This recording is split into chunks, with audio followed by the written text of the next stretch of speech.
Hi, Los. So today I thought we would spend some time with with some keys to the principle of how to turn poison into medicine.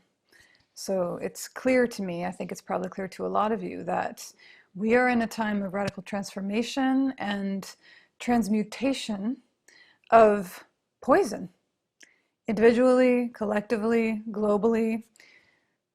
Poisons of dehumanization, poisons of greed, poisons, so many poisons of corruption, right?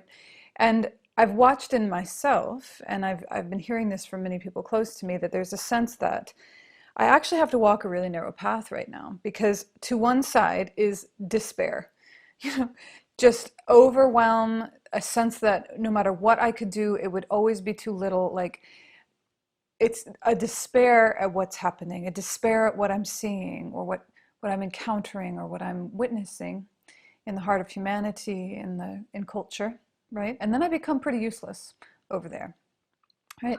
On the other side is, so that's becoming poisoned by what's happening. On the other side is to become the poison, right? So a great example of that is my first video that I made trying to speak to this, where I was clearly secretly irritated and frustrated, and I could feel the preachiness in it, right? It was subtle, but you're not going to see it, because there was this truth that I wasn't here, right? I was in a place of being poisoned. And obviously that has very subtle to very overt and more dramatic expressions. But what I feel like we're being asked to do, and how we hold it in my tradition and in the month of Alchemista in her mystery school, is that this path down the middle is where we're walking, where we do actually transform the poison. We transmute the poison into a more pure element, right? We're being asked to do that, which is to become alchemistas, meaning, okay, world, okay, heart, okay, myself, I see the poison that's here. I'm going to take it into a deeper place in me. I'm going to join together with people of like heart and of soul, and I'm going to transmute this, so that instead of coming to me and poisoning me or making me useless, I'm going to actually use it as fuel to return something of beauty to this world, to something of the good, right? Of truth. So, three principles of the Alchemista that I wanted to share with you today, because I do feel like there is a certain way in which this is the walk right now, at least for me is. So perhaps you'll find this useful. Um, this is related to, I've just been completing a project with Ms. Alice B. from Bellyfit, and what we did was we took the teachings of the Alchemista from her mystery school, and we fused them with movement, the Bellyfit flow, right? So she's created actual physical workouts, essentially, to move things through the body and to catalyze will force and to do and bring into body all the things that the transmissions talk about in her mystery school in Alchemista. And in that, there are three things that we focused on. It's not released yet, I'll let you know. But there are three things that we chose to focus on. Strength of vessel, and these are actually the names of the workouts. Strength of vessel, root and rise, and own your throne. So I've taken each of them and come up with a power statement for each of them, just to offer you as something to galvanize your personal power and your inner resource as you're walking through whatever your version of transmuting poison is. So in Strength of Vessel, what we're looking toward is the reality that alchemy, i.e., transforming one thing into its pure element, or into, in this case, transmuting poison into medicine. What that requires is a strong vessel. You must, you think of the alchemical crucible, which is the vessel inside of which the alchemy happens, right? There needs to be a container around the transformation, so that it's held and so that it can do what it needs to do, rather than just explode, or rather than just leak out, right? So that's our body, hence, what I created with Alice is like, how do you strengthen your vessel, right? So strengthening the vessel of your body, of your mind, right, of your heart. And when you're thinking about strength of vessel, like how how can you tell what would strengthen your vessel or what wouldn't? You want to think about what in your life makes you feel full of like of yourself, your signature, right? It's a feeling, I know, it's hard to describe, but I bet you know what it is. It's like you can feel full of yourself rather than um, kind of compressed or suffocated by everything that's around you.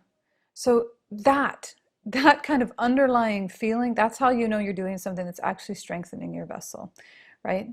Um, there could be a million things for you. It could be dance, it could be meditation, it could be uh, a shower, it could be going to the club and just working it out. You know, I don't know what it is for you, but I encourage you to look towards that, your strength of vessel, and to prioritize that. Because if your vessel collapses, you will not be able to actually transmute this, and it can both poison you and collapse you, right?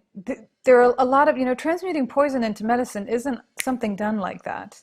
These are long alchemies. They are thorough. You know, if there's a poison in our own hearts, if there's a poison at the root of our culture, then that's going to be a long-term alchemy. It's going to require patience, perseverance, wisdom, and tending over the long term.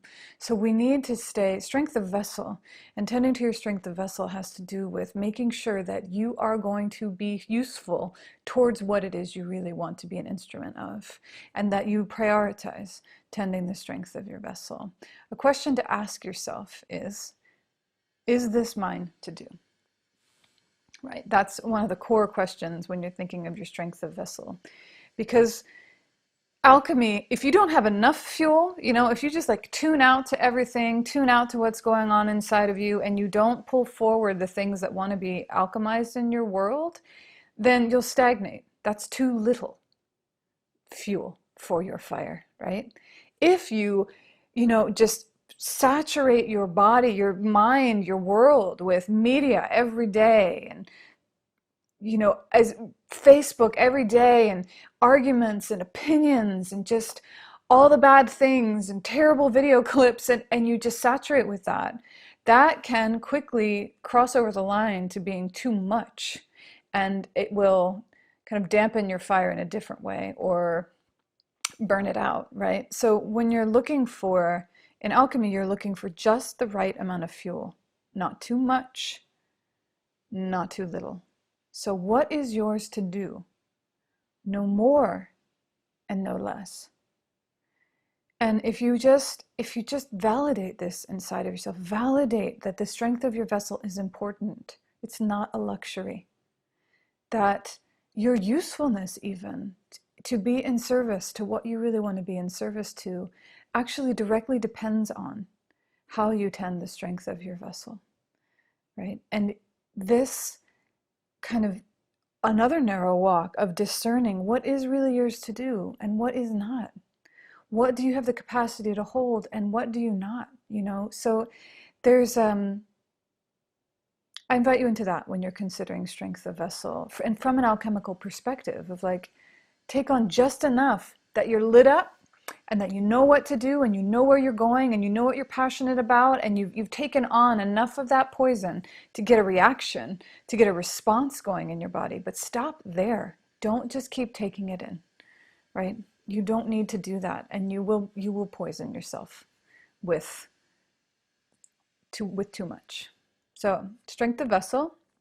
The second principle that's in the Alchemista project is root and rise. And you know, the statement for that I came up with is, as my roots, or are my roots and branches equal in their reach? So this is metaphorical, imagine it. You know, what you're rooting down into, ancestry, resource, right? Presence, just rooting down into the moment, into, are you eating? Are you tending to your body? Are you doing what you need to do to stay close to a deeper lineage, a deeper presence that you trust, that's underneath and beyond all the things that are happening and all the things that are moving and transmuting?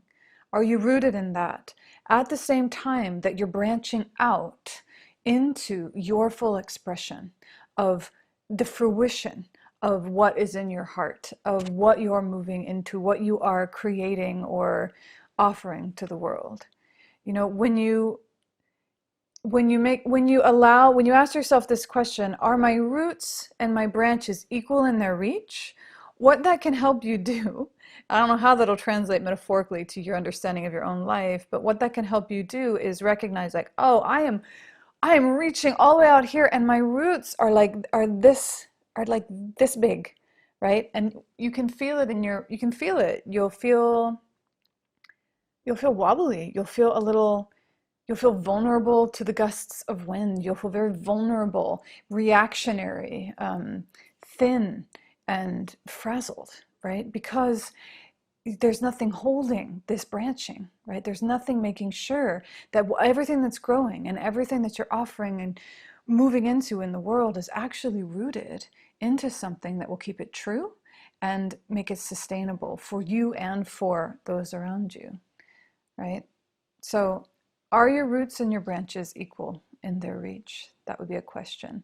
You know, there's a way that that's an ongoing alignment in terms of, like, as you're moving through your days, are you staying rooted at the same time that you're rising? And I mean, there's a million practices in the school, but just to give you the sense of it, it's just a sense that you're here in yourself at the same time that you're rising up. You're not out of yourself, right? And you're not reacting. You're actually drawing on something to bring new life into the world, right? You're drawing on something of depth that's beyond these circumstances, but has the power to change these circumstances or these poisons that are in front of you. So root and rise. So it's an ongoing alignment, but it's also a cyclical action, right? So sometimes it looks more like you'll go into a lot of action, you'll rise up, you know, there'll be days, weeks, there'll be a time when there is an urgency, there is a call, there's a movement that you must follow, and it will require, like, really rising up and really moving out and branching, right? And then that will come back to, you want to make sure to bring it back to rooting, right? That's a more cyclical movement of rooting and rising that, you know, not only do we want to try to stay somewhat balanced as we're rising into things, but also life itself will have these cycles of, like, oh, this is a branching time, this is a rooting time, this is a branching time again, you know, and we want to make sure that, you know, to actually transmute something, both are necessary. So it's an invitation to you to just take a moment and feel into your body and ask, are your roots and branches equal in their reach? Or have you branched out way too far and not tended to the roots so that you can sustain what you're creating, what your gift is to the world, what your response, your true response from depth is, as you're working with all of us to transmute the poisons that are in front of us. The third, own your throne. So in her mystery school, and in general from a deep feminine perspective, we're working with magnetism, and we're working with a cultivated presence of being, a deep feminine influence, right? A substantial residency right here that brings power and right relationship, right action, you know, a wisdom to what we're doing, how we're showing up in life. And the throne, according to this lineage, is found by softening down and leaning back, right? There's an understanding that your throne, your place of power, is not something that you step out into or come up over people to inhabit. It's actually right here. And how you enter the throne is you just sit down and back into it. You sit down into the power that dwells always inside of you and around you. And from there, true authority will speak. A true, substantial, rooted authority will move through you. And action informed by a deeper wisdom, right? There's so much more to that teaching, but the little statement, the question I had that for inquiry in that is, oh no, it's a statement, I see. The statement you can make and to follow, to find yourself in that place is, I am here now at the center of the world. And you soften down, it's a postural, subtle postural thing. Let everything come back and down and in to your back body, to your root, and feel yourself rest into this place that's at the center of all things. It's not far, even when life is chaos, right? In her mystery school, the practice is to consistently come home, cultivate and gather presence and power to act and to move from there, right? To